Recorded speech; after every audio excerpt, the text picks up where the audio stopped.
Hello, everybody. Okay, now that I've had you take your seat, everybody please if you could rise up so we can do the Pledge of Allegiance.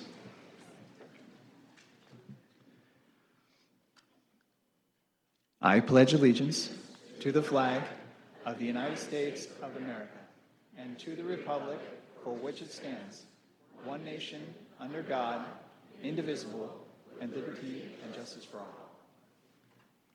All right, thank you. Well, good evening, everybody. All right. So, hello. Welcome to the 2022 State of the County. And thank you all for joining us today in person. And for all of you out there virtually, thank you for joining us and taking the time to visit us at this very important event. My name is Ryan Grau, and I'm the Executive Director of the Ventura County Taxpayers Foundation. And I have the pleasure today of setting the stage for today's event. First, I want to acknowledge some of our elected officials who have joined us today. Now, I'm going to ask that you please hold your applause until the end so that we do have a pretty tight program here and want to get everything in. First of all, Matt Levere, County of Ventura Board of Supervisors, District 1. Kelly Long, County of Ventura Board of Supervisors, District 3.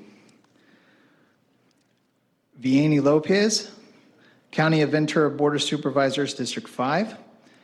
Janice Parvin, County of Ventura Board of Supervisors, District 4, elect. Andy Sobel, Mayor, City of Santa Paula. Pedro Chavez, City Council Member-elect, City of Santa Paula. Daniel Groff, City Council, City of Moore Park. Also, Geneva, I apologize if I get your name wrong. I'm sorry. Erica Reyes, Congressman Salud Carvajal's representative. Gloria Pulido, Office of the California State Treasurer for Fiona Ma. And that is, James Freihoff, elect Ventura County Sheriff. Thanks for joining us. Keith Taylor, County of Ventura Assessor-elect. And Sue Horgan, Treasurer Tax Collector-elect. You may now applaud. Thank you.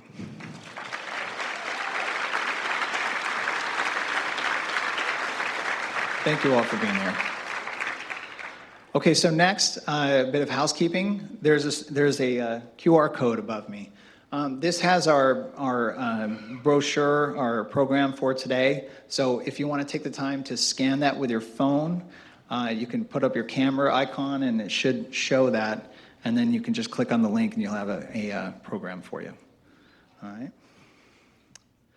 So we have the pleasure of being the hosts today. And, I get this question a lot, which is, who are the taxpayers? The Ventura County Taxpayers Association Foundation.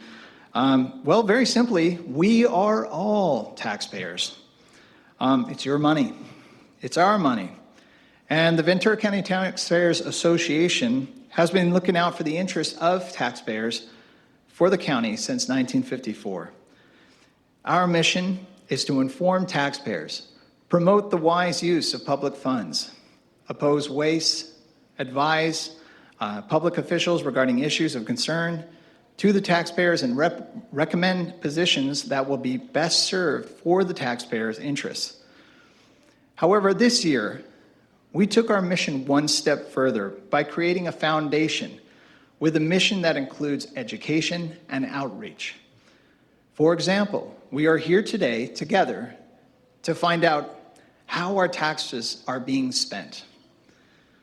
We have the opportunity today to listen to and engage with our public officials who have been entrusted with the greatest of responsibilities to wisely and appropriately spend your money on the programs and services such as education, health, and the safety of our county. Now, we appreciate the opportunity to again host this very informative and transparent event, this annual event. I thank our Ventura County Taxpayers Foundation Board of Directors for all of their hard work and due diligence throughout this year. Some of them are here today, and I wish to recognize them. And again, please hold any applause until the end. Ron Golden, Chair of the Board, Dave Grau, President, and our officers who are in attendance today, Bill Frank, Bill Kiefer, Charlie McLaughlin, Don Pine, and Daniel Groff. Thank you for your support.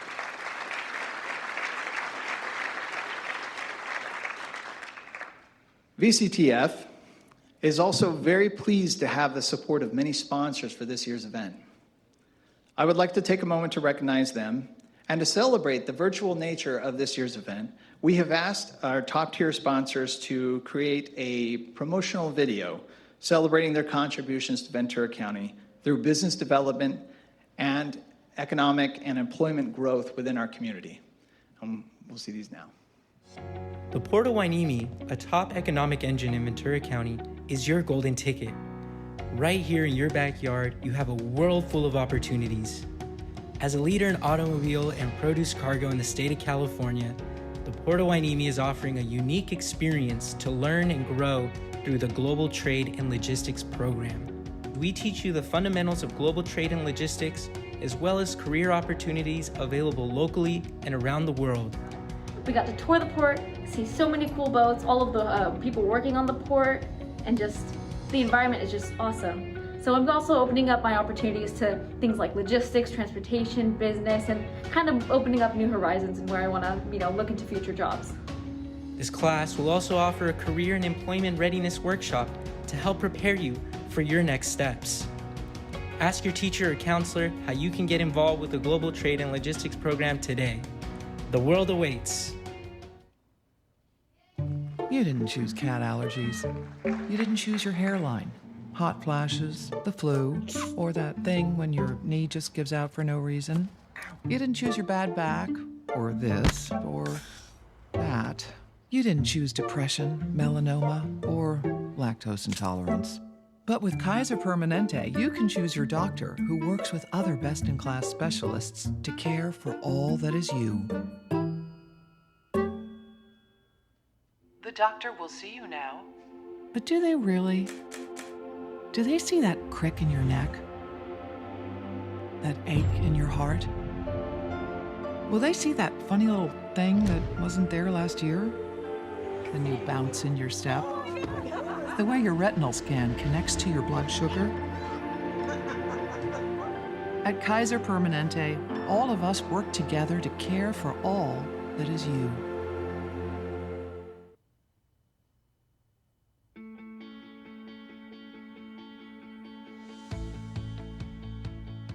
If we think about all of the products that we live with every day that come from oil and gas, it's really astounding.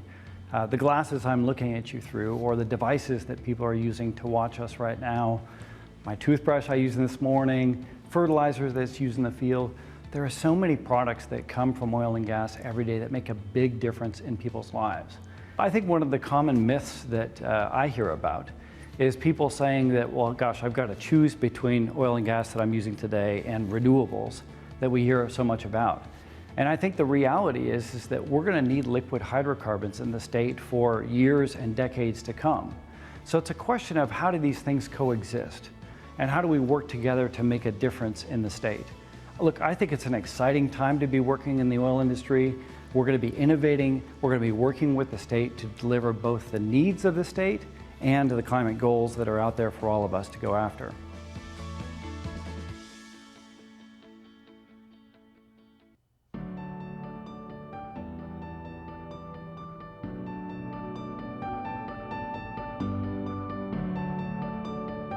For more than 60 years, Athens Services has understood the importance of being committed to the people we serve.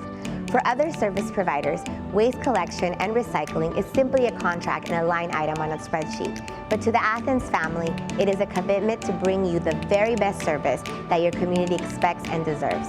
Why? Because this is the Athens way. We take great pride in being an environmental steward. We do this by using clean technology to reduce waste and increase recycling, ensuring that we take care of our planet for generations to come. We embrace the commitment to our community. Athens is more than a waste and recycling collection company. We are a community partner committed to collaborating with the city, Chamber of Commerce, civic groups, and educational institutions. And we know that serving you is a privilege. We understand as our team works in your community, we become part of the community. Working in your neighborhoods, with businesses, or driving past your schools, we are grateful for the trust and the opportunity to serve you at the highest level. Athens knows that it is you, the customer, that counts. We thank you for trusting us as your waste collection, recycling, and street sweeping service provider. And as always, we are here to serve you.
Celebrating 90 years in business, Harrison Industries knows our longevity is solely due to our customers, employees, and the community we serve. Founded in Ventura by EJ and Myra Harrison, our company lives by the motto, "Service is everything."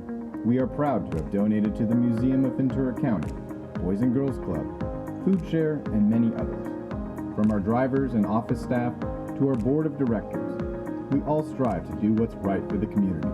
This year, we usher in new food waste recycling rules.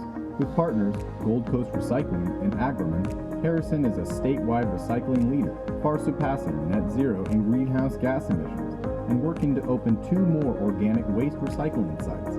These will create fuel, feed, fertilizer, and many other products.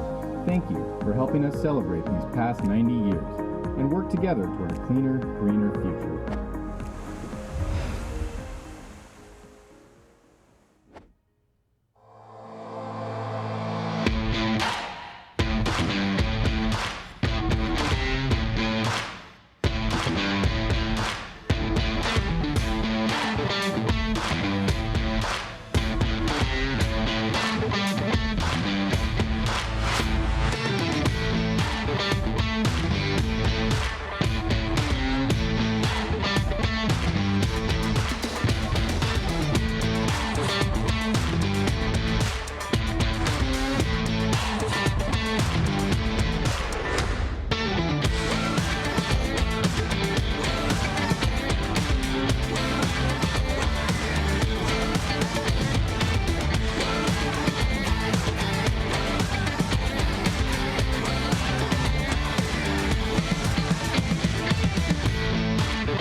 Well, thank you. Those are some great promotional videos from our sponsors. And I'd also like to, real quick, read out the rest of our sponsors and thank them. Again, please hold your applause till the end. Without these sponsors, this event could not have happened. And they've been a great supporter of us for a number of years. Era Energy, American Medical Response, Athens Services, California for Energy Independence, E.J. Harrison and Sons, Kaiser Permanente, Mission Produce, Mustang Marketing. Our food sponsor today, Old New York Deli, the Port of Hueneme, SoCal Gas, UCLA Health, Ventura Colab, Waste Management, and Western States Petroleum Association. Thank you to our sponsors. Please give them a round of applause.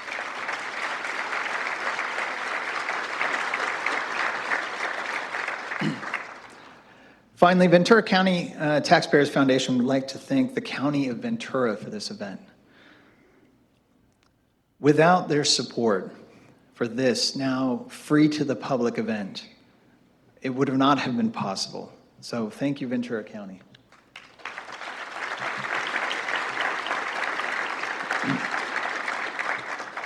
Okay, now it is my honor to introduce the chair of the board and First District Supervisor Matt LaVere. Supervisor LaVere is a lifelong member of Ventura County and has a solid career of our community serving our community as a former mayor of the city of Ventura, as well as spending time at the White House as a legislative aide on Capitol Hill.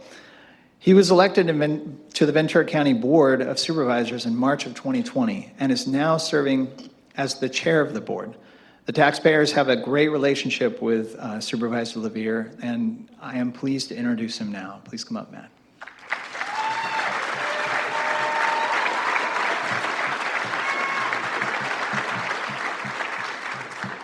Well, good evening, everyone. Before I start, I would like to ask our amazing interpreter to share a quick message. That one? Oh, it's Lourdes? Oh, Lourdes is going to do it. Buenas tardes, con muchísimo gusto. Estamos interpretando en forma simultánea todo el evento. Cualquiera de ustedes que necesite los aparatos receptores, favor de pasar a la parte izquierda del salón, afuera, tomar los aparatos. Y también tenemos el gusto de decirles que estamos transmitiendo en vivo y en directo en español en Facebook. Gracias.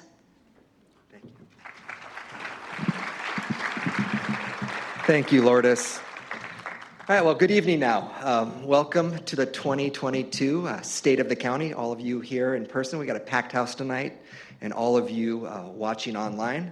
Again, my name is Matt LaVere, and I have the privilege of serving as the chair of the Board of Supervisors this year.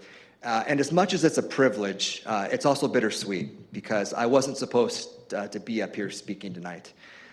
As many of you know, in August of this year, we tragically lost my dear friend and the chair of our board, Carmen Ramirez. And so I would ask that we start tonight's event in Carmen's honor and memory with a moment of silence.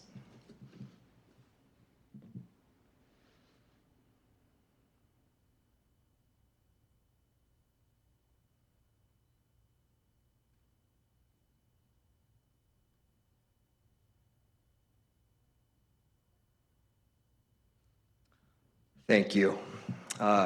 It's been 3 months, and every day, there's not a day that goes by where I don't think of Carmen and feel Carmen's presence.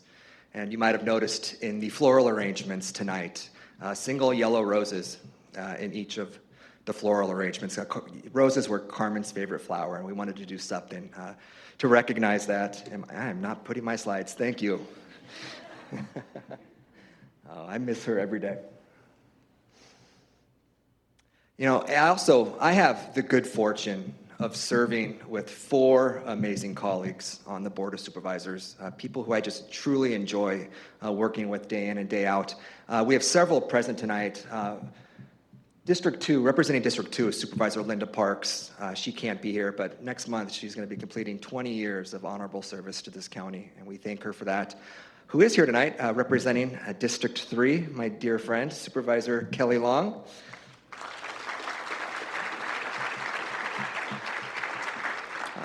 Representing District 4, he can't be here tonight, but Supervisor Bob Huber. And is VNA here? I thought she's somewhere. There she is. The newest addition to our board.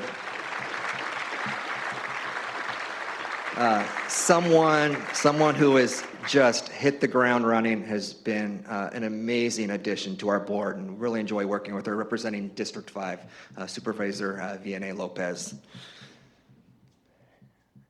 And we're seeing some new changes to our board starting in January of next year. It's healthy for any organization to bring in some new people, and we're going to be doing that on our board. And we're going to have 2 new supervisors joining us, and we have one here joining us tonight, the current mayor of Moore Park, but soon to be the supervisor representing District 4, Supervisor-elect Janice Parvin. Can I ask you to stand?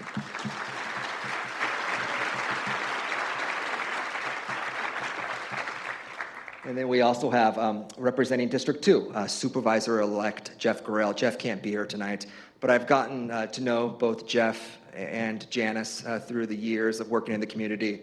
They both have true hearts of a public servant, and I'm really looking forward to having them join our board come January. And we at the county, we also have 6 elected department heads, and I want to recognize them tonight. I think most of them are here. But our auditor controller, Jeff Berg. Is Jeff here? I don't see. Well, he's the one staying on, and he's not here. Okay. Our clerk recorder and our registrar of voters, Mr. Mark Lunn. Is Mark here? No, I've seen. 0 for 2. Our sheriff, Bill Ayub. I didn't see Bill. Okay. And our assessor, Dan Goodwin. I thought I saw Dan. Our assessor, Dan Goodwin. Our district attorney, my good friend, Eric Nazarenko. And our treasurer tax collector, Steve Hintz. I didn't see the judge, but we miss him. And as I talk about some turnover in the county government, we're actually going to have 4 new elected department heads joining our board on January 2nd. And I think one of the great things about our current crop of elected department heads is they really have done a great job of building a bench of future leaders and future individuals to take over those departments. And we're really fortunate to have 4 of those individuals joining us come January 2nd, starting with our county clerk recorder, registrar of voters-elect, Michelle Ascension, our sheriff-elect, Jim Fryoff. I saw sheriff-elect here. Thank you for being here. Our assessor-elect, Keith Taylor. I saw Keith here. Thank you. And our treasurer tax collector-elect, Sue Horgan. Thank you all so much for being here.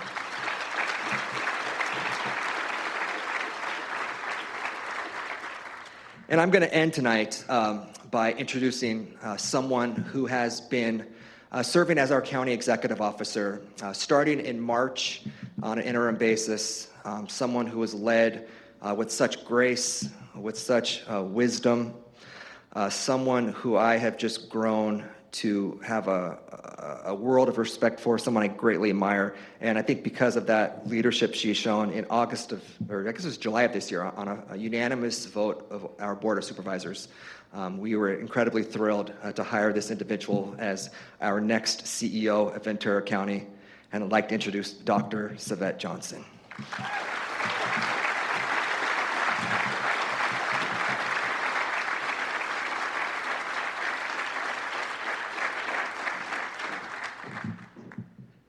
So good evening, and thank you all again for being here. It's an exciting time tonight.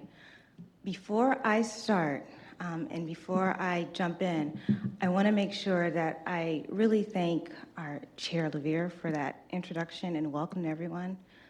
Supervisor Long, Supervisor Lopez, Supervisor Parks, and Supervisor Huber, who cannot be here today, and also Supervisor-elect Parvin, who is actually my mayor right now, and Supervisor-elect Gorell. And what I want to say to our current board is I just want to say thank you for your trust in me, for your support, for your leadership. It's been amazing, and I am in deep gratitude, so thank you. Now, before I get started, I want to bring up someone who I think is phenomenal. And she's young, but she's pretty amazing. She is the 2020-2021 Ventura County Poet Laureate. She is a student at Cal Lutheran University. In high school, she won the Poetry Out Loud contest for the school and the county level, and she's inspiring. So without further ado, I'm going to ask Miss Angelina Llanos to please come to the stage, and she is going to present a poem that she wrote just for this evening.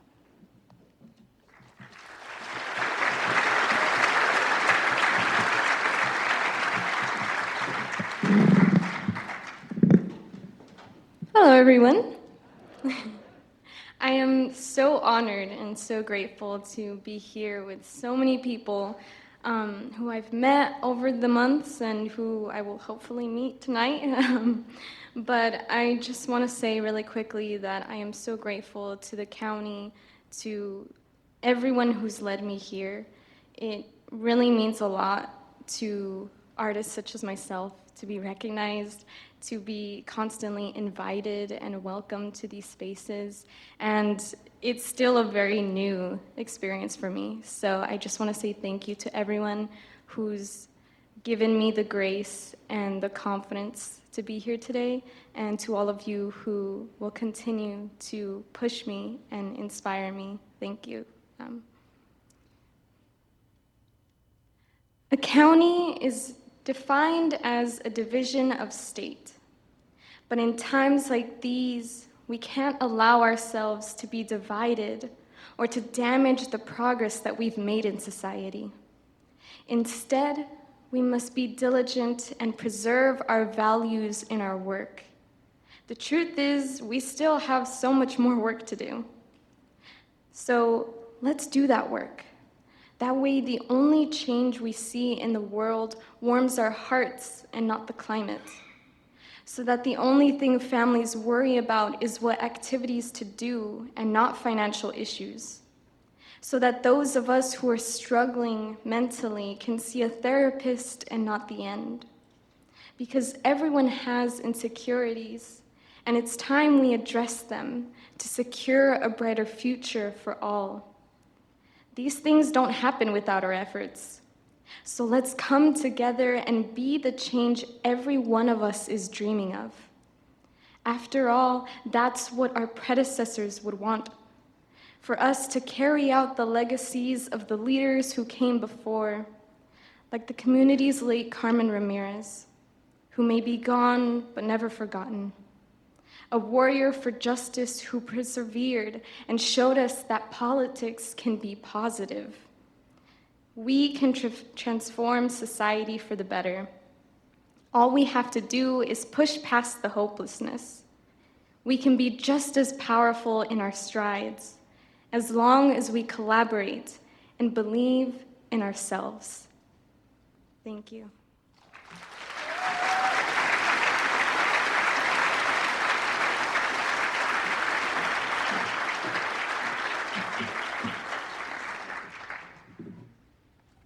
Thank you again, Angelina. So, I have a certain amount of time, so I'm setting my timer because I'm trying to stay on point and not go over. So what we're going to do is I'm going to give a quick overview of where we are, our budget, highlights of the county, things that many of you may know, but I want to make sure we set the context for. So we'll do that pretty quickly. Then we're going to slow down, and I'm going to dive into 4 key areas that I really want to focus on that I think are of utmost importance and significance that we will be focusing on, and I will be laser focused on the next year, given our board priorities and the mission of our county. Then we'll conclude and we'll move into a discussion panel with some of our partners who allow us to do the work that we do, because partnerships are key. We'll revisit some of the things that Angelina talked about: coming together, partnering, collaborating, putting differences aside in order to get the work done, to serve our communities, to serve those that may be at disadvantage for one reason or another. So I'm going to talk a little bit about myself, probably not about the background that you read about in the paper, because everyone knows that it's kind of boring. But so one of the things that's really interesting, one of the first questions people ask me is, why in the world would you sign up to be the CEO of a county? And it's a funny question. And it took me back, because it was like, well, it seemed like the right thing to do at the time, given all that happened. But it made me think about sort of my upbringing. I was raised by my grandparents. My grandfather was a pastor. We were in church all the time. And I was taught at a very young age to serve. That's just what we did. You always put other people's needs before yourself. You were taught to be selfless. You were taught to be humble, to not think too much of yourself, because it really wasn't about you, and that's not your life's mission. So from as far as I can remember, my mission in life has been to reach out, to understand, to care for, to serve, to assist others. I view this role very much in line with that. It doesn't seem like anything out of the ordinary for me. Yeah, it's on a much larger scope, but at the end of the day, it's really the same thing, at least in my eyes. So when I think about the mission of our county, probably gonna hold this. And when I think about, our goal is to provide superior customer service, right? So that the residents of our county can thrive in a healthy, vibrant, and safe community. I don't know how I can't get excited about doing that. It comes very natural to me. What does that look like for me? That looks like serving with integrity, being transparent and communicating, owning up to if I don't know something or if I haven't figured something out all the way, saying, we messed up, but we're gonna tweak here and there in order to get the outcomes that we were hoping for in the first place. And being willing to come back to the table and have difficult conversations, even when it's painful, even when we may not agree, because as a CEO, my goal is always gonna be in the best interest of the county. I'm always gonna have the board's priorities at the forefront of my mind. And for some of our stakeholders, they might have different priorities, and that's okay. Because we can understand that we may not always have the same background or have the same principles, and we can still come to the table, we can still work together, and we can still problem solve a way to move forward. So that's been my commitment to the board. That's my commitment to all of our stakeholders, our community-based organizations, our advocates, anyone that we come in contact with. My goal is to make sure that we are listening, that I am hearing you, to understand and not just to respond, and that in the end, we can walk away and saying, we're committed to coming back and following up to get through this together. I think that given some of the challenges that are coming in the next few years, we have to understand that we cannot do this alone. The county can't, cities can't, community-based organizations can't, Office of Education, the Community College District can't. We all need each other, now more than ever, leveraging our resources and being able to come together, put our brains together, and to develop ways to impact our community are going to be more critical in the next coming years, and we're going to see that. So I want to work with all of you in order to ensure that that comes to fruition and that we never stop talking. Okay, enough about me. I deliberately didn't click this stage. I did that on purpose, I know, it's okay. So a little bit about the county, and I'm going to run through it. County of Ventura has 26 agencies. We have over 10,000 employees. I like to think of that as that we have 26 agencies to serve our community, to serve our residents. We have touch points in some 24-hour operations that we have to be available. It takes people to do that. We're the second largest employer of the county. Everyone knows that workforce issues are a problem right now. There are shortages. So our HR is laser focused on recruiting and maintaining an inclusive workforce. We have our diversity, equity, inclusive officer in that office having initiatives to engage our staff, to engage those who are trying to recruit. We want to be an employer of choice, and we want to make sure that in doing that, that we are an employer that is inclusive of people of all abilities. That's extremely important. And when I think about that, I also think about making sure that we are a veteran-friendly employer. We have a great asset in our county of the Naval Base. We always have people that are transitioning out of military service. So we want to make sure that we are easing that transition into civilian life and being an employer that welcomes those who have served our country proudly, because we know they have the skills, we know they have the expertise, and we know that it's just getting the right fit. We have a AAA bond rating. This was reaffirmed earlier this year. We have a strong financial position. This is because of the priorities of our board, them being financially conservative and ensuring that they commit to saving money every year, year after year, putting in the rainy day fund, so that when things happen or when an economic downturn happens, as many people forecast will happen in the next year or so, we are ready and we can weather that storm. Our budget is $2.7 billion. You can see the breakdown. I think the important thing to highlight here is if you look at our budget, 72% of our budget is health and safety. 72% of our budget. Claudia Batista, our public defender, we were on a panel before, and she said, your budget is your moral compass. So when we think of what is in health and safety, that's our healthcare agency, that's our human services agency, that's our area agency on aging, that's our child support services, library, animal services. What's in justice, our public defender, our district attorney, our sheriff's office, our inmate services, our grand jury, our court services, all those things that people move here and love about Ventura County. That's where the bulk of your dollars are going. We have a great sheriff's office. Their budget is about $312 million. What I want to highlight is that they provide services for 5 of our 10 incorporated cities. 3 of those cities are the safest in the nation. Moore Park, which I happen to call home, is number 3. It's just a fact, I'm not bragging. Thousand Oaks is number 10, and Camarillo is number 17. So they provide great services. I hope most of you feel safe because they show us that the work they do, it matters. The resources they have, they're using them wisely in order to make sure that they're able to respond as necessary when life happens.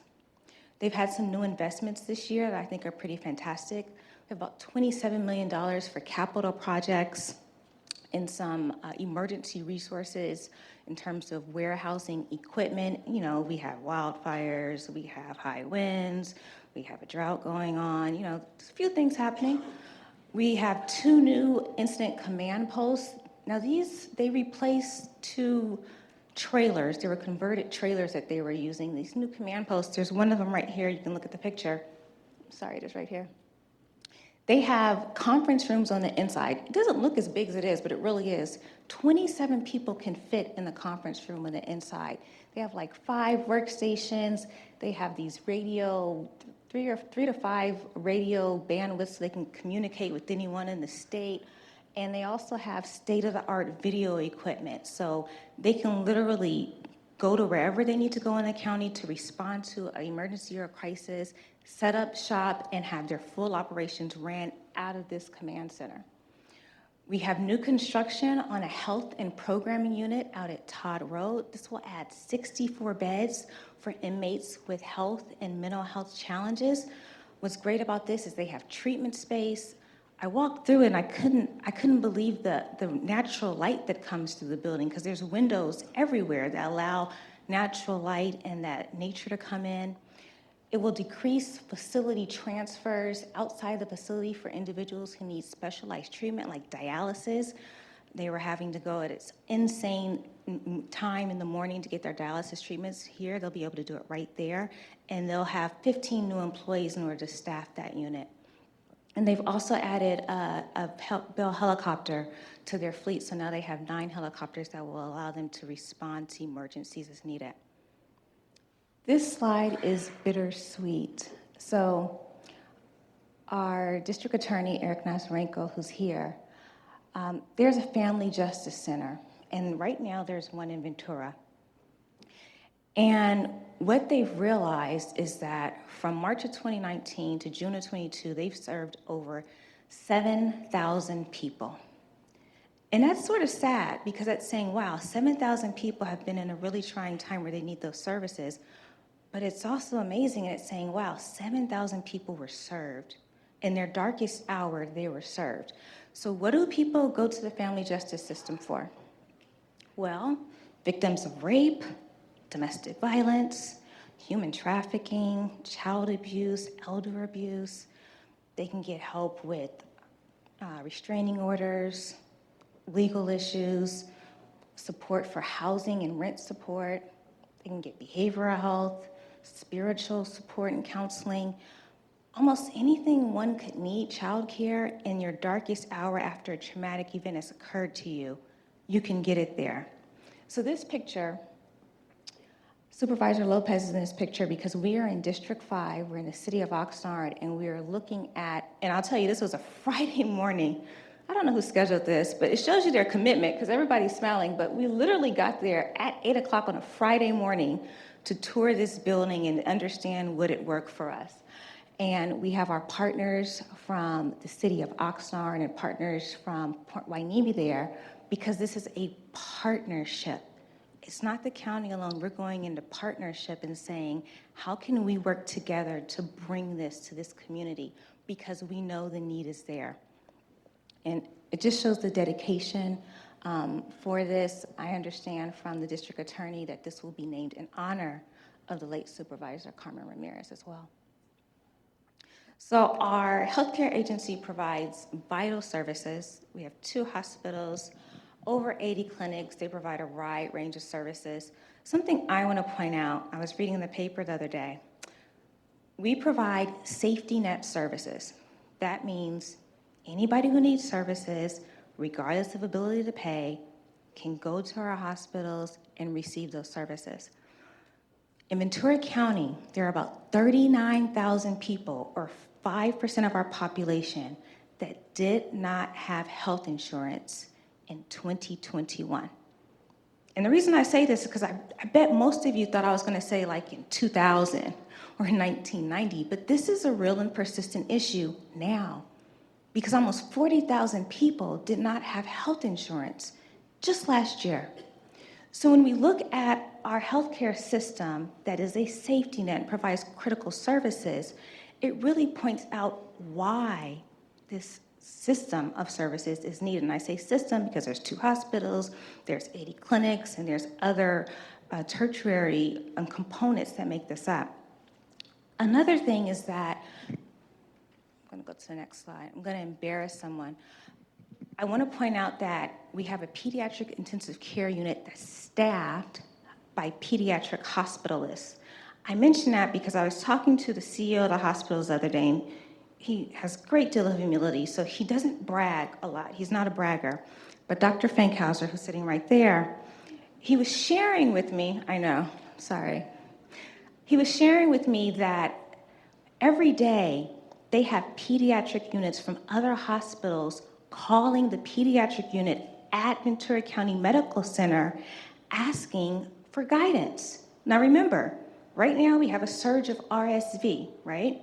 And so they're calling because they have full-time pediatric hospitalists who are experts, and they're saying, you know, what do we do? What's best practice? How do we treat this? What's the best model for this? How are you, monitoring and using a throughput and flow for your clients? And it's like, wow, those are things that you can't measure, but look at the impact that our hospital is having on this whole county. It's a resource, and you can't really measure that. And most times you don't hear about that, but that's what makes it spectacular and such a value add.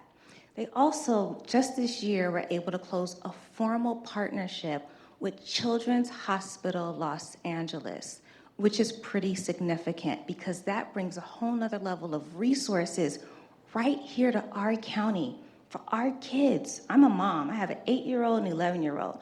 It makes me feel pretty good to say, wow, if something tragic happened, God forbid they had a long-term chronic illness, we have resources right here. I don't have to drive 90 miles away to get the expert care that I need for my child to be okay. We also had a ribbon cutting this year, and we're able to open the Ronald McDonald Family Room. Amy Towner, she is amazing. She's a ball of, caffeine, energy, I don't know what she drinks to be able to operate the way she does, but she is able to really corral people to give, to make it a mission to think about the county hospital services and clinic services in their giving. So we have the largest Ronald Donald Family Room on the globe, and it's also the only one that's in a county health hospital system. So we're really proud about that because, again, if you have a child, you have a grandchild, you have a relative, anything like that, and they need treatment, prolonged, intensive, right here, you can go to a hospital where there's respite. You can go to a hospital where you can take a little break, you can still be close to your child, catch your breath, refocus, and go right back to the treatment that they're getting. Human Services Agency, this is another large agency that does mighty, mighty, mighty work. They serve just about everyone on the continuum of age, from children, seniors, disabled individuals. They have a workforce development board for job skills training. Right now, their caseload is about 235,000. What does that mean? That means about 1 in 4 residents in the county of Ventura, they are assisting. Put up a slide with some statistics about some of the amazing things they're doing. What I want to point out, though, is that they were able to secure $78 million in federal and state rent relief funding. I point that out because I know homelessness and housing is a great priority. I'm going to talk about that more today. But can we for a moment imagine what our homelessness numbers would look like had they not been able to be proactive and address the inflow of homelessness in order to prevent people from being given eviction letters and going into homelessness? $78 million, that's a big difference. That's a huge impact. Again, most people don't measure and don't see, but it's absolutely significant. We are a service excellence county. We are actually the first county in the nation to be Lean Six all the way through the county. We have over 5,000 folks that are Lean Six certified. And this is just another way that not only do we operate within our budget, within the resources that have been allocated by our Board of Supervisors, but we're also constantly looking at how do we improve? How do we become more efficient? How do we save dollars? Our Lean Six Sigma program has allowed us to save over $43 million in savings. And the tricky thing about this is that we know everyone doesn't document every single Lean Six program they do, because sometimes people will say, we're just gonna do it. And we actually call some of those projects that, just do it. And so sometimes those aren't documented. So the real savings, I'm sure, are much more than $43 million, but that's what we have documented. The great thing about our program is that it empowers every employee at every single level to look at our services, to look at our flows, to understand our efficiencies or inefficiencies, and to say, what about this? I know we do it this way, but what if we changed it to this way? How could that save dollars? How could that impact the process that we use? Not only to save money, but to save time, to increase morale, to increase customer service. Because remember, part of our mission statement is to provide superior customer service. So General Services Agency, they are processing 20,000 invoices a year, and they looked at it, they said, wow, there's probably a better way we can do this. They automated their invoice management, amazing savings, decreased overtime by over 80%, increased timely payments by over 70%. That's the kind of change that we want to see, and we want to see it driven at all levels of our agency. So now we're going to get to ARPA, American Rescue Plan Act. Most of you know Ventura County was allocated $164 million. These ARPA funds were meant to be one-time dollars, capital investments for recovery from COVID. So we put out a survey, we got about 748 responses, over 90 proposals totaling $278 million. Remember, we were allocated $164 million, so we were already oversubscribed. Our Board of Supervisors said, we want to have a lens. We want to have a lens of how we prioritize proposals that have come to us, and they did. They're strategic, they want to be measured, one-time projects, how do we maximize or leverage funding?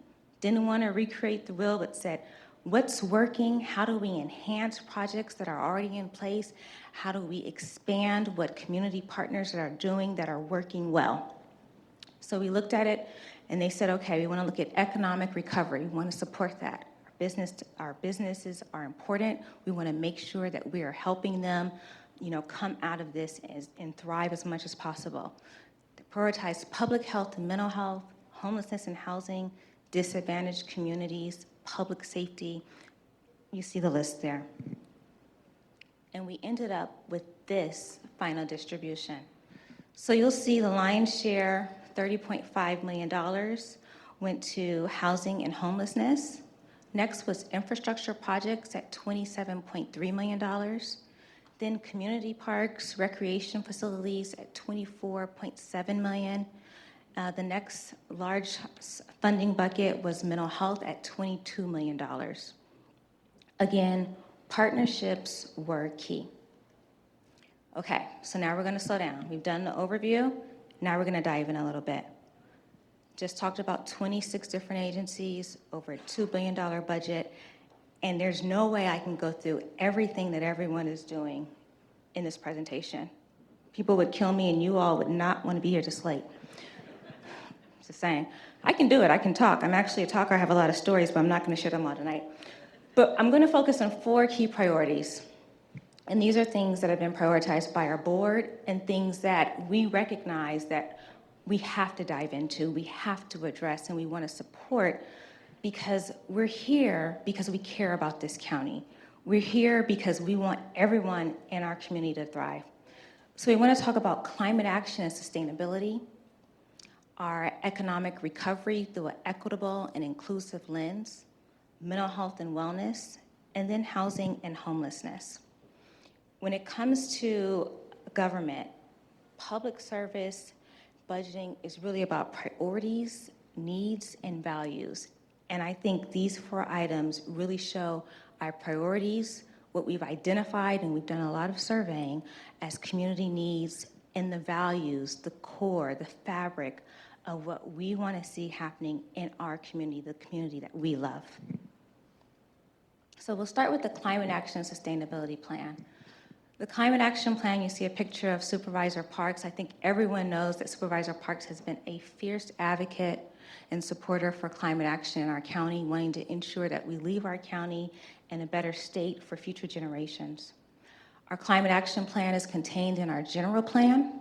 There are 81 strategies to address reducing greenhouse gas emissions and addressing the impacts of climate change in our community.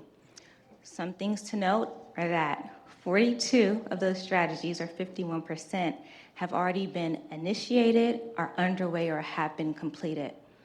We have a Climate Emergency Council that meets. They have members appointed by our Board of Supervisors, so we have input. The staff work with very closely on a regular basis. And some of the programs in the Climate Action Plan address how we implement goals and adapt to climate change. I talked about we have drought, we have sea level rise, we have wildfires, and it's what can we do as we're living in this environment to minimize those risks.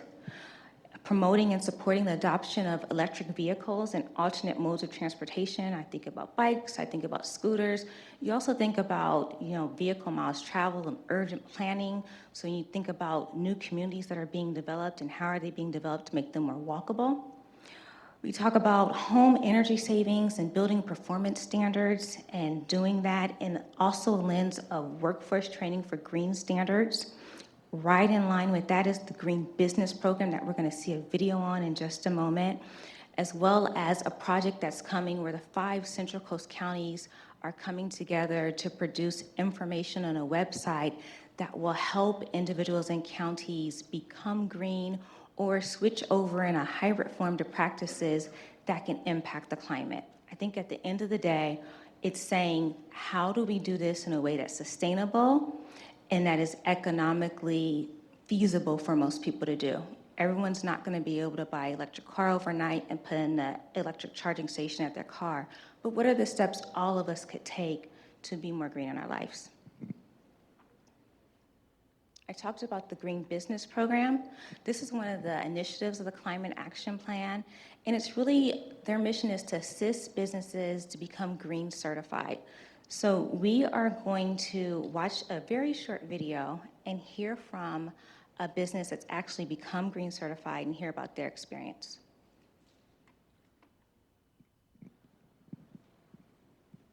The Ventura County Green Business Program is a program that we have that helps businesses in the area become more sustainable, better prepared to deal with the environment, provide more savings, and reduce waste on all the daily practices that they have. We have 169 businesses signed up on the program, going through the process, and we have 54 businesses that have been certified already. We work with all sorts of companies, large and small, and we're very proud to be a small woman business-owned company. And we focused on our quality standards. And after the quality standards, we wanted to become green as well. The start to be a green company is starting internally, it's starting with yourself. And it's taking those steps, then stretching that out outside your doors into other environments. It's really, again, being good stewards to our environment. And when Scientific came to us, they already had a lot of the measures in place. They already had in mind that they wanted to be better for the environment. The county was very helpful in this process. They were always accessible, and they were here, visited us, always returned emails, phone calls. Very, very, very helpful. The benefits for businesses that become certified is that they'll get marketing that's provided by a program. They'll be recognized as a leader in the community. Not only does it help the philosophy of the company, bring the whole company together, the employees, and you realize how it affects every part of the business, both starting from purchasing to the internal workings all the way to selling the product. The long-term effects of being a green company is, again, doing our part, and whatever amount we could help, I think it adds up. The employees love it. They feel proud. Yep. And they like being part of something that's helping the environment.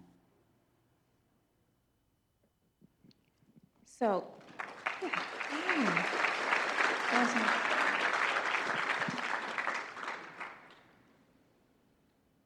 There we go. Thought I lost it for a second. So yes, I want to thank the participants for that video. And becoming green as a company, that may not be for everyone. But it's something that if you're a business owner and you want to check out, we want you to reach out. I have an invitation to participate because all of us can do our part on every level of what I'm going to talk about tonight. So whether that's thinking about switching to cleaner energy, changing a transportation method, whether that's biking to work one day, scootering to work another day, walking to get your lunch instead of driving, there are so many different ways that we can impact our environment. For businesses, if that's installing electric vehicle chargers, if that's something you can do, or if it's just getting a free consultation to understand what opportunities are available and job training to understand more green information, we want to encourage you to do that. Next, economic vitality. So we know that COVID impacted businesses, industries, and communities differently. For some, it was devastating. They've really struggled and they continue to struggle.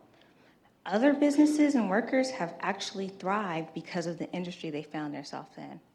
So our long-term recovery plans really have to focus on equitable and inclusive strategies to make sure that no one is left behind. In response to COVID, the county administered 5 grant programs totaling more than $70 million in CARES and general fund dollars. The business grant program actually provided up to $10,000 for over 6,000 businesses in Ventura County. And while we believe the worst of COVID is behind us, at the same time, we know that there is some uncertainty in the future economic landscape. We think about businesses facing workforce shortages, supply chain issues, and indicators of an economic downturn. And we also look at our women-owned businesses, our minority-owned businesses, and those that are at the lower income spectrum, And we know that they're absolutely more susceptible to disruptions like a pandemic or workforce shortages. So the county remains vigilant, and we want to continue to support our business community through continued partnerships, direct support, and new investments. One of our partners that we've been really proactively working with, and Supervisor Long sits on the board of, is the Economic Development Collaborative. One thing I want to say about Supervisor Long, and most of you probably know if you've watched any of our board meetings, especially during COVID, is that she was very specific about questioning, how does this impact our business community? What barriers, I mean, literally, she would say verbatim, what barriers can we remove? How is this impacting them? Does this make it harder for them to serve, to do their work, to hire people? And so her lens, her input, and her perspective has been very helpful as she works with EDC to look at how can we support the community, the business community. So a few of the things I wanted to point out, this is the 2021 impact report from the EDC, and it's pretty phenomenal because if you look at the number of businesses they assisted, over 1,100, number of jobs they supported, almost 5,000, over 4,800, and then $790 million in low-interest loans, supporting 53% of women-owned businesses, or women-owned businesses that they supported, and 30% of the firms they supported were Hispanic-owned. That's phenomenal. And so we want to continue those partnerships. We have partnerships with the EDC, with Women's Economic Ventures, with SCORE, with the Chambers of Commerce, the Workforce Development Board, CoLab, the Small Business Development Center, and so many more. And through those partnerships, we're able to provide technical assistance, business training, mentorship, and access to capital to do what? To support their growth. Why is that important? Because that supports our local economy, and our businesses are absolutely critical to the good of this whole county. So that is a priority. I had to include this. The Port of Hueneme is one of our partners. You saw their commercial earlier. One thing I want to talk about, 95% of the people that work at the port live in Ventura County. That's almost unheard of, 95%. Their economic output is $2.2 billion. So we really want to make sure that we are leveraging our partners. I talked about wanting to engage more with the naval base. The county is expanding with the high-tech incubator through our partnership with FathomWorks, and we expect to do just that through those kind of partnerships with our business communities. So what are we committed to doing next? We want to provide business mentorship, support, and access to capital. We want to do that for businesses at all levels, no matter what they're making in all stages of their growth. We want to expand our partnerships with FathomWorks, with the Port of Hueneme, with the Naval Base, and EDC. We want to make sure we provide specialized training for our child care, home-based businesses to make sure that they're profitable and they're sustainable. The county will be creating a web page, which we're calling a resource hub, where they'll house tools, documents, resources that all of our business partners can readily access for recovery from COVID and beyond. $1.5 million have gone into workforce training. We want to continue expanding broadband, our middle mile connections, and also the creative economy. We intentionally had music tonight. We intentionally had our poet laureate come up tonight because, one, it's important. We want to support that. We are determined to support the arts community. We've actually hired our first ever cultural arts manager. David Yoshitomi is here somewhere. I know he is. And he's charged with coming up with a cultural arts strategy for the whole county. And that will really, we believe, will really support the arts community. It will look at funding for how do we continue to sustain our arts, because we have great culture here, and we really want to lift that up for our youth and for all of our communities. Thank you. Yes, we do. Okay, so given my background, this is kind of personal to me, mental health and wellness, but I'm not going to take more time than I took on everything else. This mural is really important, and for a lot of reasons. So this mural is in the community of La Colonia, and you'll see it has all these resources, and it has this woman like holding the brain and being kind to the brain. You have growth with the flowers, you have the bubbles of inspiration and hope. But more than anything else, what this mural is doing is it's normalizing help seeking. It's destigmatizing needing help. It's really saying it's okay if you're not at 100%, and we want to help you. And more than anything, I think COVID has taught us that we absolutely have to prioritize mental health and wellness, not just in our youth, but in everyone. There has not been one age of population that was not impacted by COVID, by the isolation, by the shutdown of industries, by the shutdown of school, by not being able to engage, by social distancing and being told we can't hug anymore, by wearing masks and not being able to see facial expressions and understand what's really going on behind that mask. And that's why we have to change the way we look at seeking services. Oh no, I have a funny story. So, Supervisor Huber, the first time I met Supervisor Huber, he summoned me to his office in Simi Valley. And if anyone's ever been to his office, it's pretty intimidating. He's got the flags up, he has this big table and boardroom, and you're like, okay, you've got your name up on the screen. And he sits down and he looks at me and he's like, we need a mental health facility in East County. And he starts, and he's done his homework, it's very clear, because he starts going through all these reasons why he's right, and we need this facility. And I'm sitting there and I'm saying, yes, Supervisor, I understand, and I can't argue with him, right? Because it's like, I live in East County, I understand everything he's saying, I can't argue with him. I'm like, yes, sir, I understand.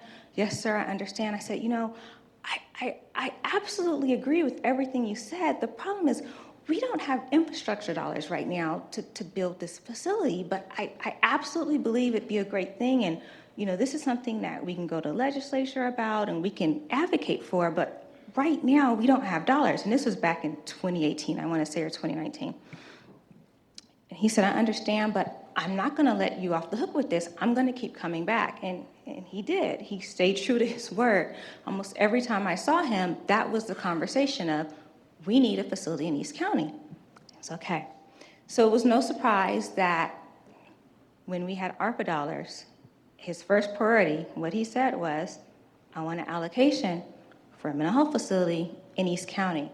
And by this point, because we've been having this conversation for years, he wasn't just saying a mental health facility anymore. He's saying, I want a CSU.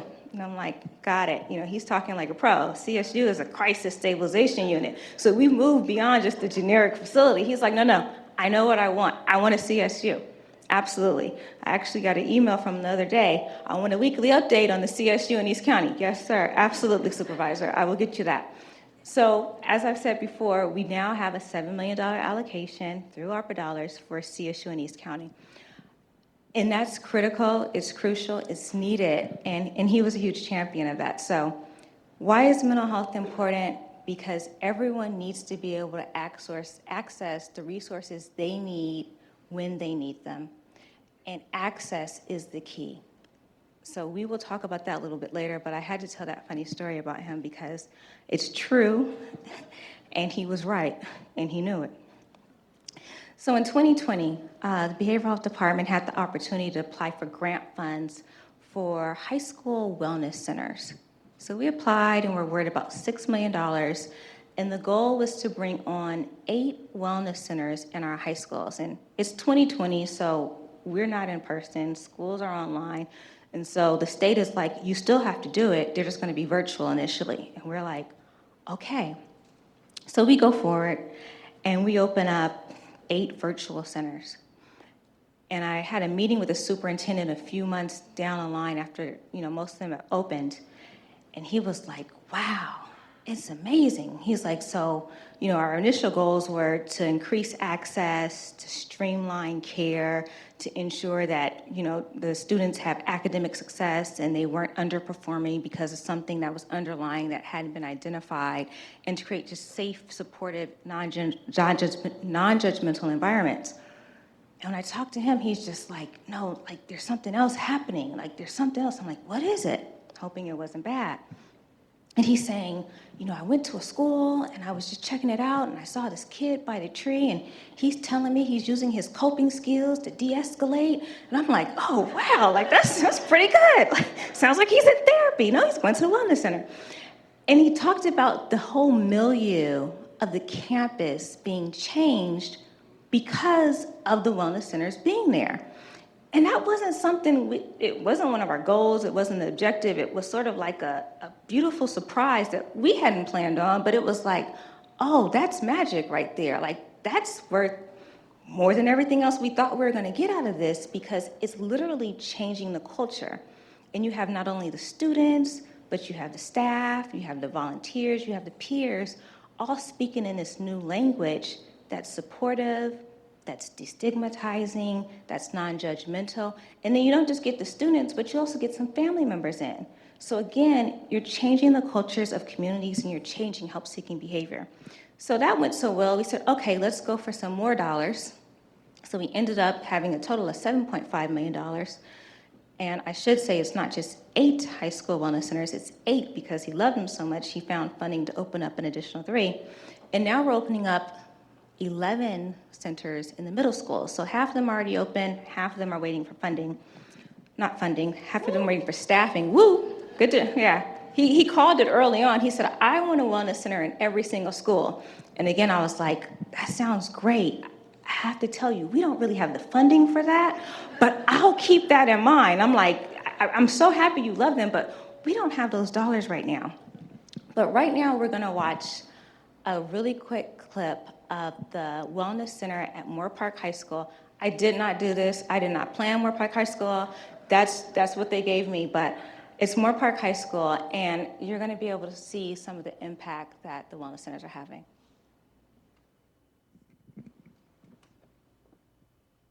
The Wellness Center is a space for students to come in and prioritize their mental health. Typical, student stresses and challenges, getting, good grades, trying to prepare for career, for college, navigating peer relationships. There are a lot of challenges that now really speaks to the necessity of having a resource like the Wellness Center available for our students. So a lot of our students come from single-parent households. There is gang involvement within their families. When we were first contacted by the county of the possibility, we jumped on it because we really try to prioritize the whole child here in Moore Park. We're adding wellness centers to our middle schools now, so all of our middle grade students will also have access to a physical wellness center. I have one student in particular that comes into the Wellness Center every day. They were homeless. The family was brought to my attention because they were sleeping in their car. Well over a third of the students come in and utilize this. So that speaks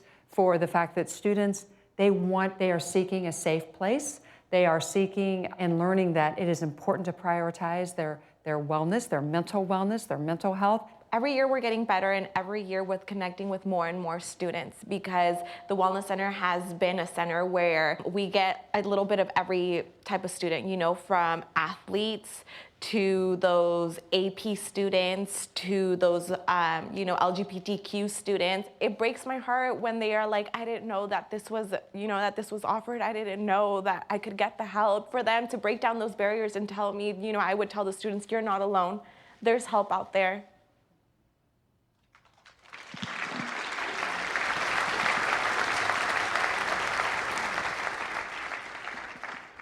Yeah, that's a pretty powerful video, and that's happening at all of our high schools right now in our county. About maybe 6 of our middle schools, and we'll be at 11. So we're just really excited to have this resource, to have these services serving our youth, because we know that it's not just going to change the youth that are going to those wellness centers, but it's going to change individuals that they talk to and their family members. And just a quick statistic, since those wellness centers have opened, there have been over 28,000 visits. Yeah, 28,000 visits. And this is probably a statistic I got a month ago, so we don't know where we are now, but it's amazing the response that we're getting. It's showing the need there. So I'm gonna speed up because I'm looking at the time and I don't know if that's right, but it is, okay. So we have over $22 million in new investments in the mental health continuum. I'm gonna run through these really quick. Lewis Road project, we're bringing an 80 to 120 bed mental health rehabilitation center. That facility will be long-term where individuals can stay and receive the treatment they need to be stabilized long-term in our county. Rancho Sierra Apartments, those will be 50 units. Half of them will be for seniors, half will be for those with mental health diagnoses. Casa Pacifica will be bringing on 27 units for youth ages 16 through 25. We already talked about the East County Stabilization Crisis Unit.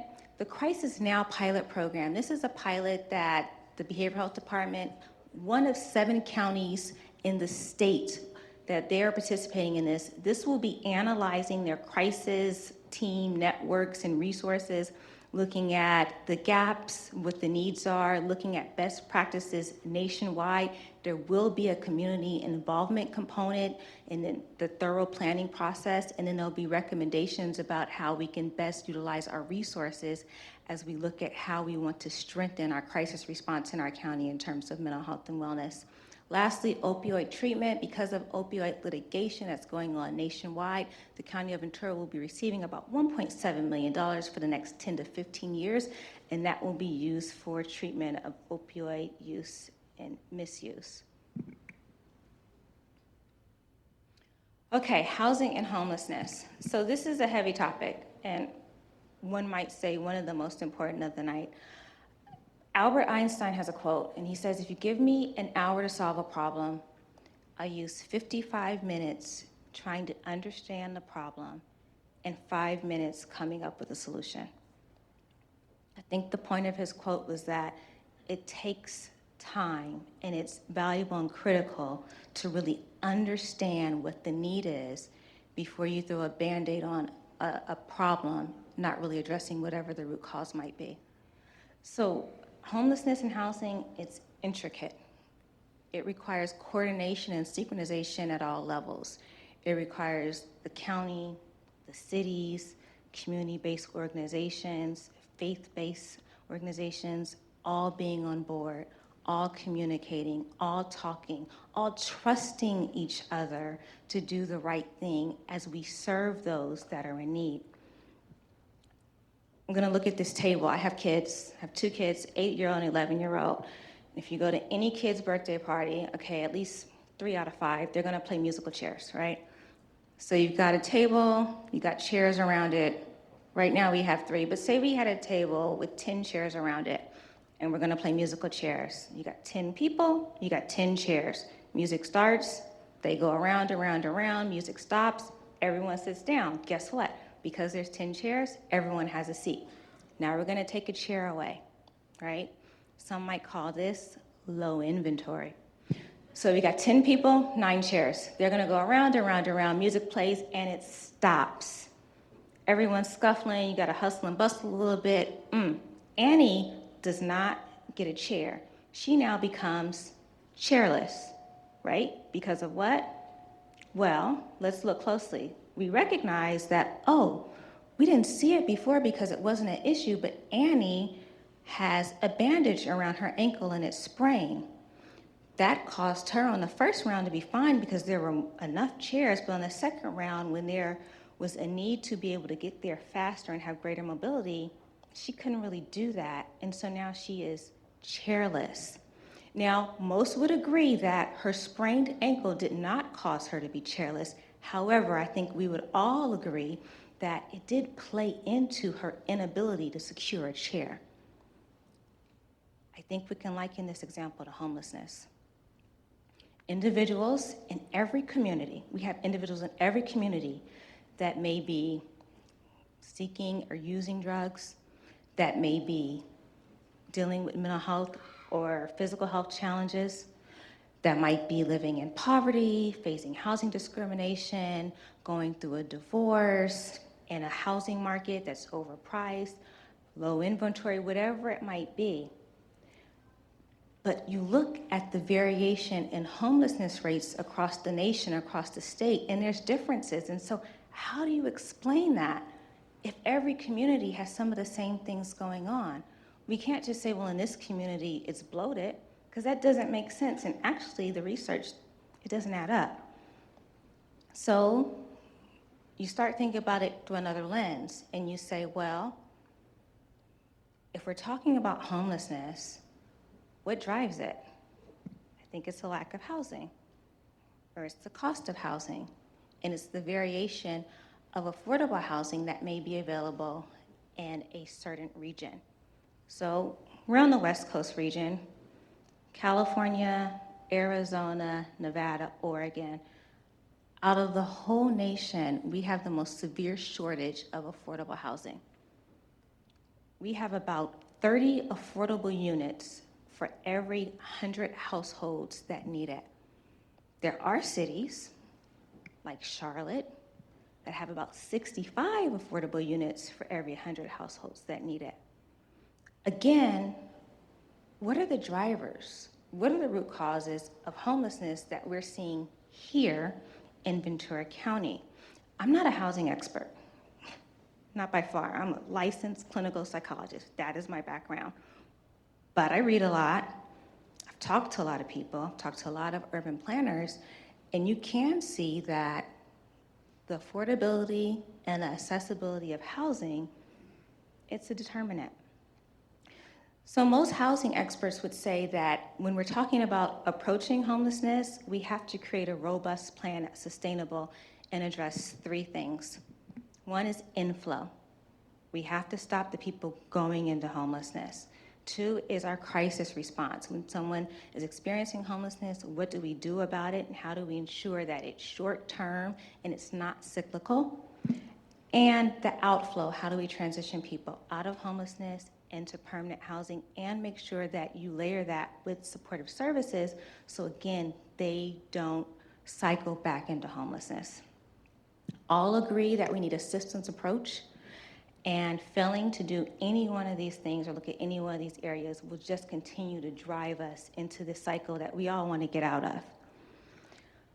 Unfortunately, when you look at the trends and you look at the responses to homelessness and where money is being spent, you often see it being spent on a crisis response rather than an alternative to homelessness. I'm going to say that one more time.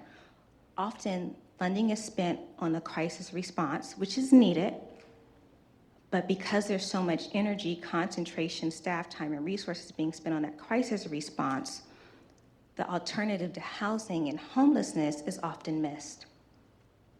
So there's evidence, because you're probably going to say, well, you're saying all this, but does that ever work? I'll give you an example, and I'm laser focused on veterans because I served in the military. 2009 to 2019, an amazing thing happened. In those 10 years, and remember, 2009, 2019, 2008, everything fell apart. So even on the heels of a Great Recession, they were able to decrease US veterans that were homeless by nearly 50%. They were able to house 36,000 veterans across the nation in 10 years. How did they do it? It was systemic, it was strategic, and they thought out the box. Several different agencies came together. They repurposed facilities for housing. They built veterans villages. They looked at how do we address the immediate need housing, and then they layered social services on top of it to make sure then we treat all the other issues and concerns that they're dealing with. So, I'm going to talk a little bit, what are we doing now? For addressing inflow, we have our prevention and rapid rehousing, as well as our rental assistance. So that's providing grants to folks that are currently homeless or facing homelessness, and those that are at risk of getting a 21-day notice. Again, also layering on our wraparound services and social services. Our rental assistance has given out over $138 million in rent and utility assistance for over 12,000 residents. Then we have our crisis response. We have emergency shelters, and we're thankful for all the partnerships that have brought these on board. Project Room Key has housed over 847 persons and placed them since April 2020. We have the Arch with City of Ventura. City of Oxnard, I believe, is bringing on 110 shelter beds in 2023, and the City of Thousand Oaks has a shelter in development. Then we have our street outreach with Backpack Medicine, with the Healthcare Agency and Whole Person Care. The teams go out, they go to the river bottoms, they go to the creeks, and they find people, they provide medical care, they build trust, they build rapport, and then as they're building that trust, they help them to seek suitable housing. For outflow, what are we doing to transition people? We have pathways to home. We have our Ventura County Continuum of Care. That's our single point of access. We have over 34 partner agencies, and to date, we've had about 3,800 referrals. Project Home Key is state funding, $50 million in Home Key funds. We have 5 projects that are approved, 3 in partnership with the county and the cities of Thousand Oaks and Ventura. And again, thank you for your partnership. Now we're gonna watch a quick video of Chloe and her daughter. I'm very appreciative to Chloe for sharing a little bit of her story here. We get a glimpse into what it's really like for some of the folks that access our services and how they experience that.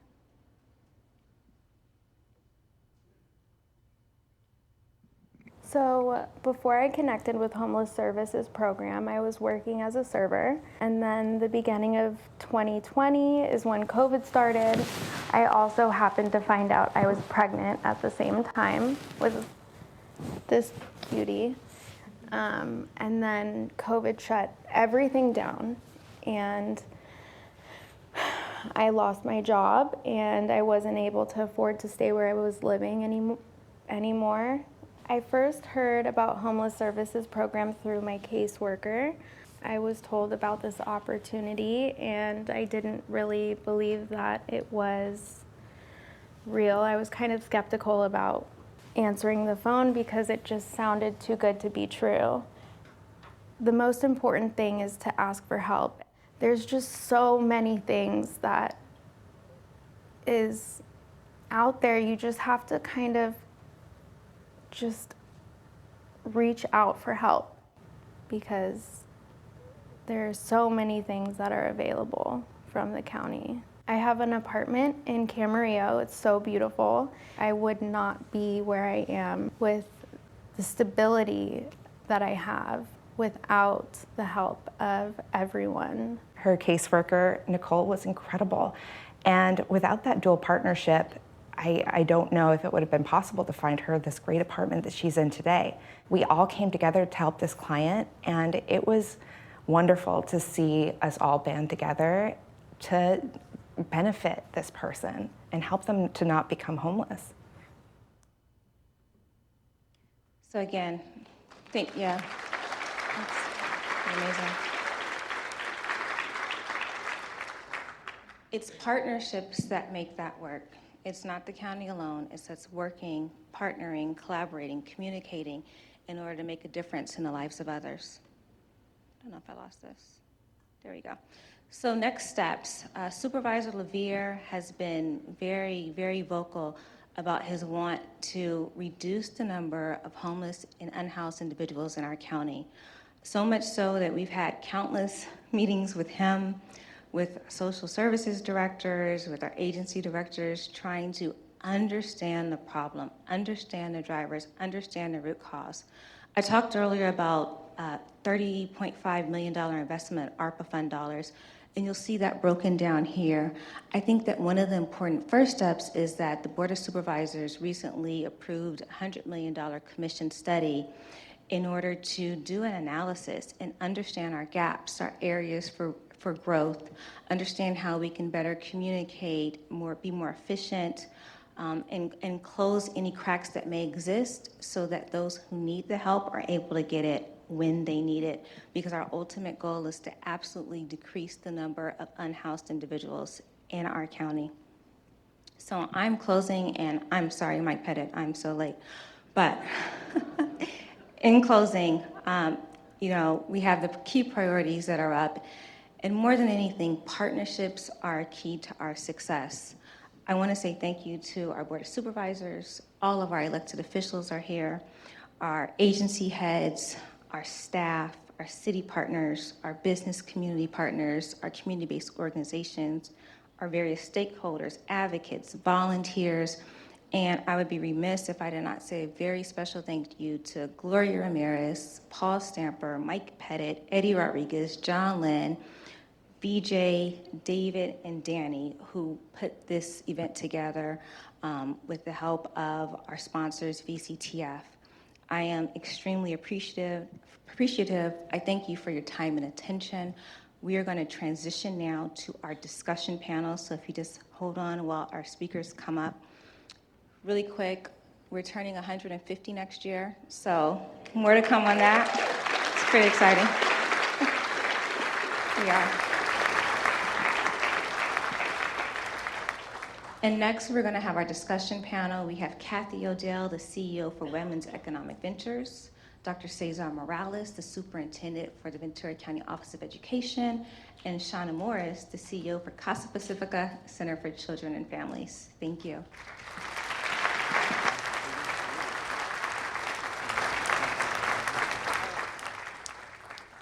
Okay, thank you all for being here. I'm sitting here and I'm looking at these flowers and I know where they came from, so I'm gonna call it out. These flowers are from Growing Works. This is a nursery in Camarillo. And the amazing thing about Growing Works is they actually sort of have like a fellowship or internship where individuals from the behavioral health system volunteer and they train and learn. It's a career ladder. So they do sales, they do, wholesales and they sell to the public, but these plants and these arrangements are absolutely beautiful. I just wanted to call that out really quickly. So thank you all for being here. I appreciate you giving your time today. I'm going to start with Dr. Morales because we just saw a video about the wellness centers at Moore Park. We know students were impacted by COVID. We know they were impacted by the closure of school sites and going to virtual learning. And we also know that we don't fully understand the impact of what that means for our children.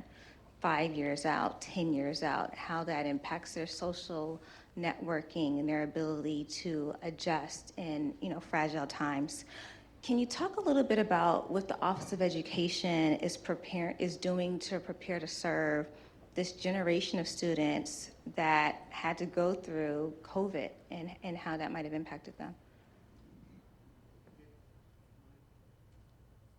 Good evening, everyone, and welcome to Ventura County Office of Education, your home, and I'm proud to be a family member here in Ventura County.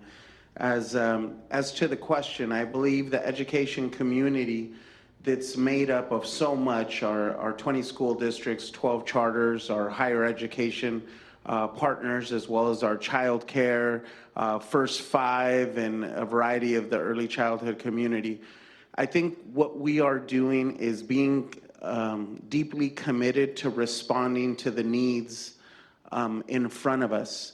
The pandemic period rocked each and every one of us in this room and rocked the systems. And the first thing is to be deeply committed to be aware to what the needs, specifically the students, are bringing in front of us, what trauma they're experiencing, and a deep commitment to be able to be responsive to the needs before us, and being courageous to break down systems that perhaps are no longer relevant to be effective and responsive to the needs of today. I believe the wellness centers are a beautiful example of the deep partnership between the education community and county services, specifically our behavior health partners.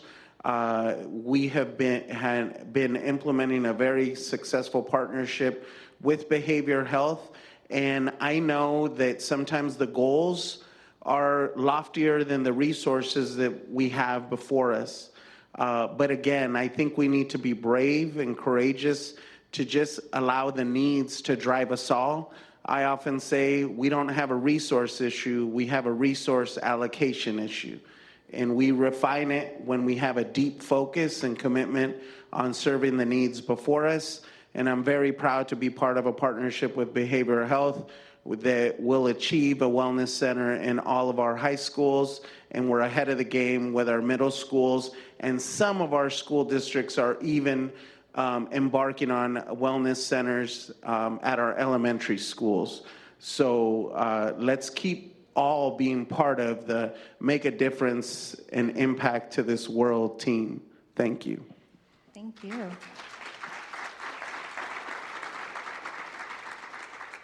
So I hear you saying being courageous and serving those that are impacted by so many things. And I'm thinking, Shauna, about Casa Pacifica. And many would say you serve the most intensive children and youth in our county. Those that have been traumatized and maybe victims of sexual abuse, neglect, abandonment, have been through system after system after system. What do you want people to know about the work that Casa Pacifica does? Thank you. You know our work really well. Yeah, you do. All right, so a couple things I want you to know about Casa Pacifica. First, I want you to know that in the many years that we've been open, almost 29 years now, we have served over 50,000 youth and families in our county and also in Santa Barbara County. That looks like what that breaks down to is that we serve 450 families, kids every day.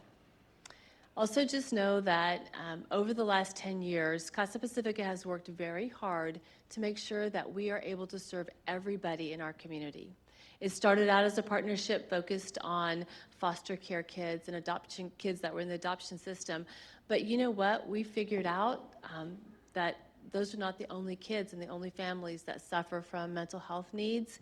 And so we've been able to open services across the county that are able to serve anyone that needs us, anyone that has a youth that is struggling with any type of behavioral issues, need a special school. We have a non-public school on campus. Casa Pacifica is here to serve you. We also have I would like for you to know that we have good outcomes. People often ask me, hey, Morris, how do you know that what you're doing over there is making a difference? And so we've been working hard to track our outcomes. And I'd like for you all to know that we provide life-changing services and we know it. And here's how we know it. We follow up with the youth as we can. 6-month post-discharge, here's what we know. 98% are living in a home environment. 92% are still in school. 97% of our clients have not had to be rehospitalized in a psychiatric hospital, and 99% of them are not involved with law enforcement. Now, if you know Casa Pacifica over the years, we've had a lot of kids that have struggled with these areas, and I'm so proud of our teams that pour forward and work with our community partners. I see Officer Shane Matthews back here, and he's spent tons of time on our campus working with our kids. I see so many people here that have poured into our agency, and for that I am very grateful. I'm grateful for the partnerships we have with the county, with HSA, with VCBH, with education, because what it takes all of us working together to make sure that those kids and their families get what they need so that they can get on the right path again. Access is something you talked a little bit about, Sevet, and it is one of our priorities going forward. So please know that we are working hard to make it easy. On a regular basis, people call me. They call me day and night. My husband can attest to that, my friends. Hey, Shauna, we need help. How do we get a good therapist? How do we get good services? How do we get into it? We have to do better, and I know that we will. So we're committed to that, partnerships that we have across the county with other CBOs, county-based organizations, or community-based organizations, because you know what? We have big visions. We have big goals at Casa Pacifica in partnership with all of you, because we know that we can create an environment where people can really reach their full potential. We can move past the illnesses that we work with every day. But it really takes all of you, and it takes all of us working together. Thank you.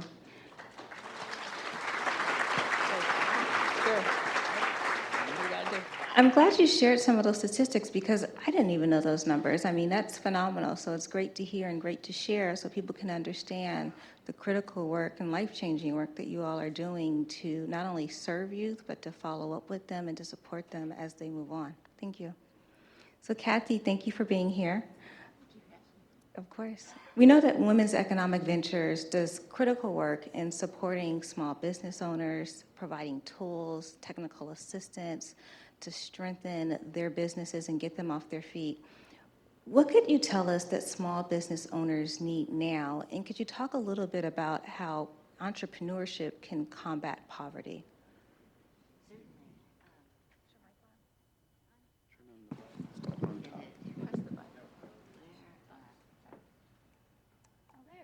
Thank you. So we needed training. It's something that Women's Economic Ventures specializes in, but I didn't get that. Okay. So, you know, what we see that small businesses need now is a very holistic approach to how they look at their business. I mean, COVID was such a major disruption for all of us that all the established rules got to be thrown out. There was no such thing as business as usual.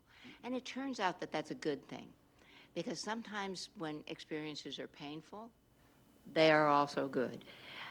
Everyone needed to relearn what priorities and new operating conditions are. And what it turns out is that that business owners discovered that surveying the dashboard is good for small businesses just like it's good for the pilot of a 747. If you're monitoring your flight path and you're monitoring your speed and your fuel consumption on a constant basis, you've got a much better chance. Okay. All right, is that better? All right. Sorry about that. Like I said, normally people don't tell me I need to speak up. It turns out that you have a much better chance of hitting your targets. And in the past, it was very often that someone would go into business, say, oh, I just need to open the doors, and if I'm on Main Street, then people are going to walk in. That's no longer true. And so what we found was that because everyone was in this crisis situation, people stopped being embarrassed to ask a question. They didn't say, oh, I should know the answer, because nobody knew the answers.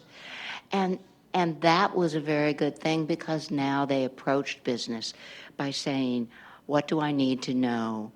And how often do I need to keep learning? We all know that continuous learning is important, but we don't think of that sometimes as you get into business. You say, oh yeah, I know that. I went to the Weave class, and I spent 14 weeks there, and I must know the answers. That doesn't work. And so what we found during the pandemic is that people were willing to become both serial and concurrent learners. And so they could take a break from learning a course and then coming into advisory services or applying for a loan, or they could do them concurrently. And what that resulted in is much better outcomes. Okay? We found during the pandemic that 87% of our businesses actually increased their revenue. Okay? We found that those businesses sustain themselves. So Weave is really proud of this one, because we have been teaching this holistic practice for years and years, that we have found that 88% of the businesses that Weave serves sustain themselves in business 5 to 7 years. That is against a national average of 48%. So what we see is that things are working. And so we are putting more and more effort into getting people to see that we have a community that's going to support them. That is something that I think that we also want to stress is, like, I'm very proud of Weave's programs, but there's also issues of mental health that we see with some of our, entry-level entrepreneurs that I'm talking to Shauna about, and how we can share things so that we can work together. As far as poverty goes, entrepreneurship to us, Weave was founded on the premise that economic opportunity helps create a more equitable and just society, and we believe that more strongly than ever today.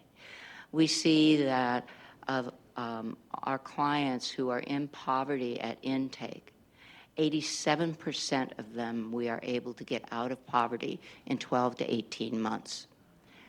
And that is something that we don't see recidivism. We don't see them falling back. We see that we're teaching them skills that they can deploy in the workforce. And And so that is something that we want to keep focusing on, is how do we get to the people? Because right now, 56% of those in poverty in Ventura County are women. So in saying that, because we talked about equitable and inclusive recovery, economic recovery also, and you mentioned it again, and you're talking about the numbers of those you see in poverty. So what do you see as the greatest barriers to growth in women and minority-owned businesses now? The probably single greatest barrier is access to capital, and that has been true for women for a very, very long time. And we're not just talking about a deficiency in access to capital at the venture capital level, because that one's laughable. Women only get 4% of venture capital. But when we look at everyday businesses, 60% of women say that they do not get the same amount of funding as men. 42% of women can't even obtain a bank loan or a line of credit. Now, part of that is due to financial literacy, okay? So this is one that has become a cause celeb for us. We've known it for a very long time, but we saw it so crystal clear in the Thomas fire, the Woolsey fire, and in COVID. Businesses and individuals who did not have a foundation in financial literacy were 5 times higher risk for failure.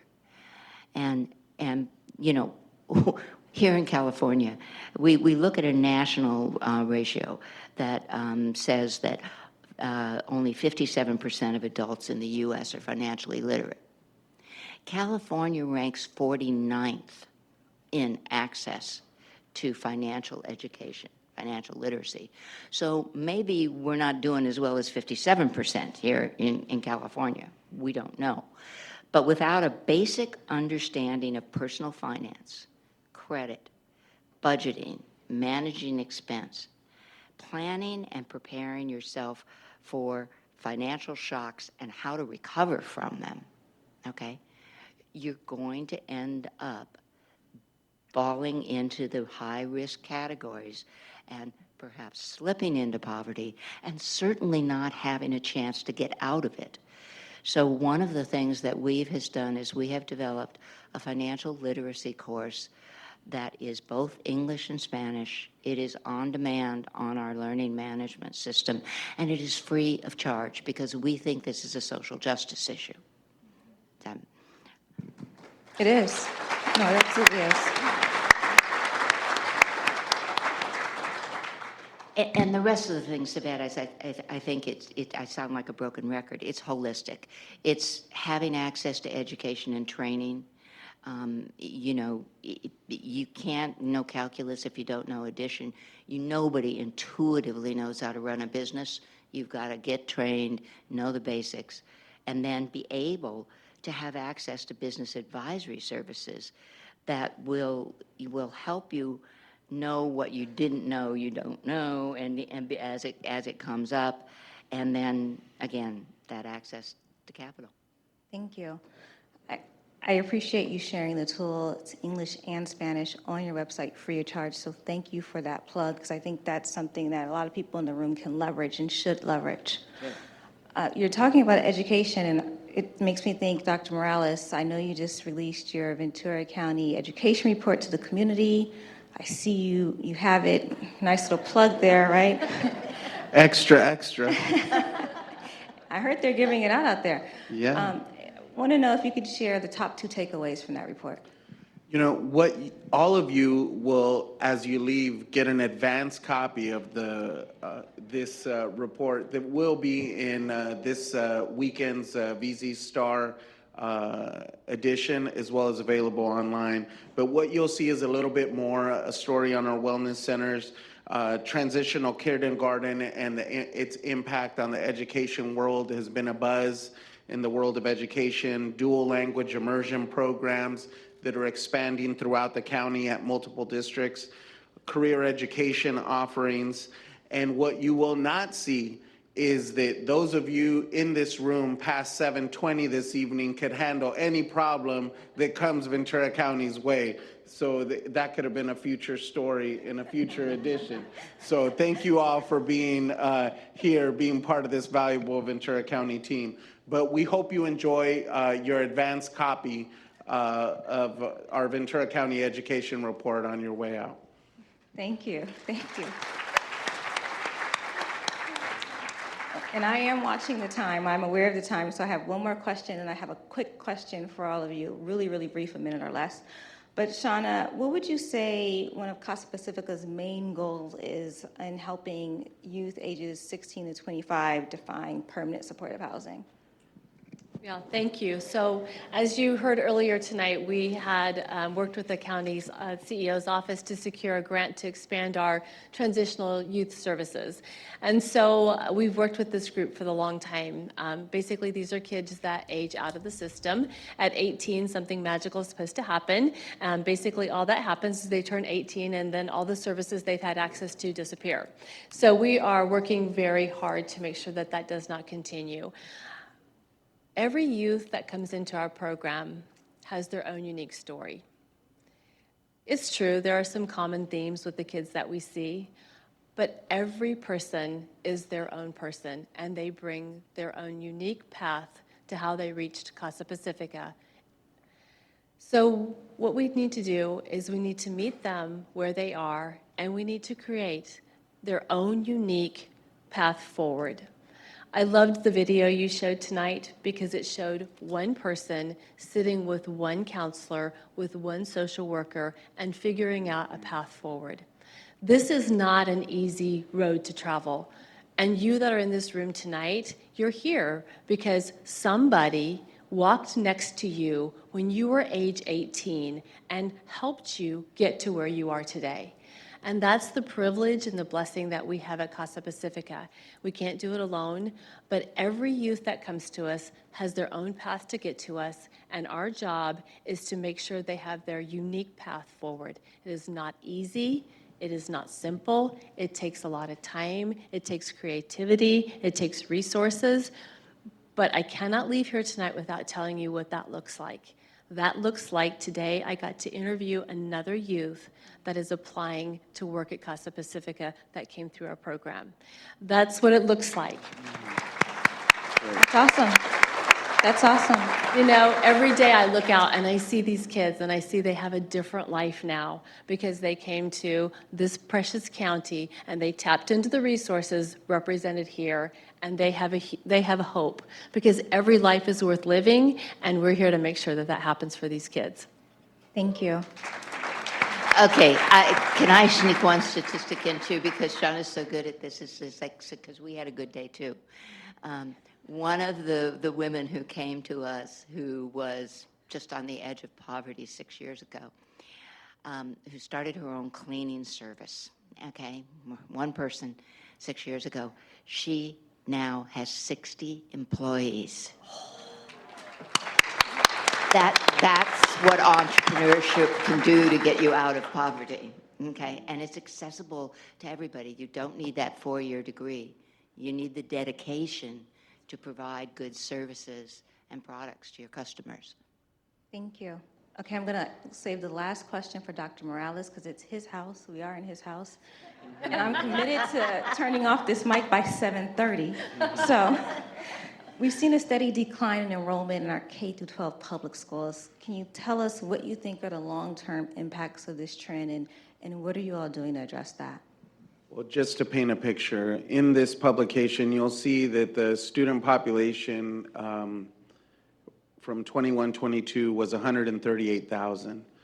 As I stand before you, it's approximately 10,000 less right now. In order for our schools to plateau and have strong enrollment, our housing has to stabilize, with the average housing cost in our county being $800,000. We need desperately for the business community to thrive in this county. We need more jobs, more high-paying jobs, so our children can afford to live here. And we can hold on and we can let them have their room, build an ADU, free up some of the rules associated with ADUs to allow us to build another home, to keep them here just a little bit longer.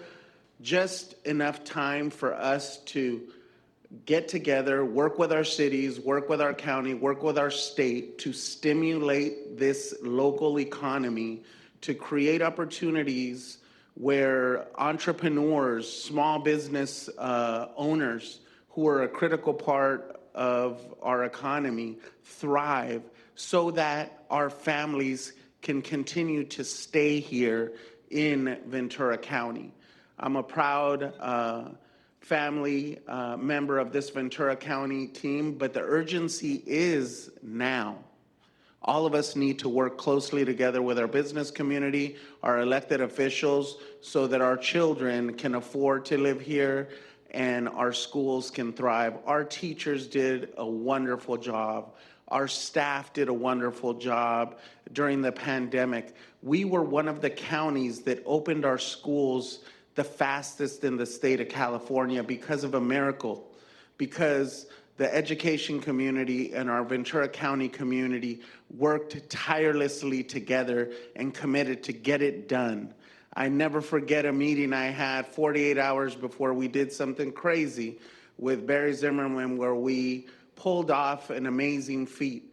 We vaccinated 80% of our workforce, close to 25,000 people, in 3 weeks, so that we can open our schools the fastest in the state of California. That resulted in the governor visiting us and then having our methodology replicated throughout the state of California. That was us, people. That was us. So I am not afraid of the pandemic. I don't despise the pandemic, because the pandemic was the catalyst that allowed us to see what can happen in this beautiful county of less than 1 million people. No problem is too big. We're big enough and we're strong enough if we work together and not ask, is this in my job description? Is this in my lane? No, let's all get in it and be the best infield possible, because whether the ball's coming at us hot or a short hop, this is the best infield in the county right here before us. So, yeah, we're declining in enrollment, but we're not declining in fight. So that's what I leave. Thank you. Thank you, Sevet. You know I was going to do something. I had to have a moment. And thank you for taking us home. We can always count on Dr. Morales to take us home. That's you my had buddy. me over here like this I was is my trying buddy. to get into a double dutch. This is my buddy over here. I was like, tried to get him over there to keep him to behave, but I should have had him close to me so I could hit him real quick. But I'll repeat just a couple of things he said. The urgency is now. The need to work together is critical, and we cannot do it alone. Our business community is critical. Our electeds are absolutely essential with setting policy and making ways, clearing barriers. Our housing community, we need to have everybody on board. So with that, I want to thank you all for your participation and your time. Thank you all for your attention. I think we had a little bit of fun tonight. It's been a pleasure. Thank you for being here, and we hope to see you next year. Thank you.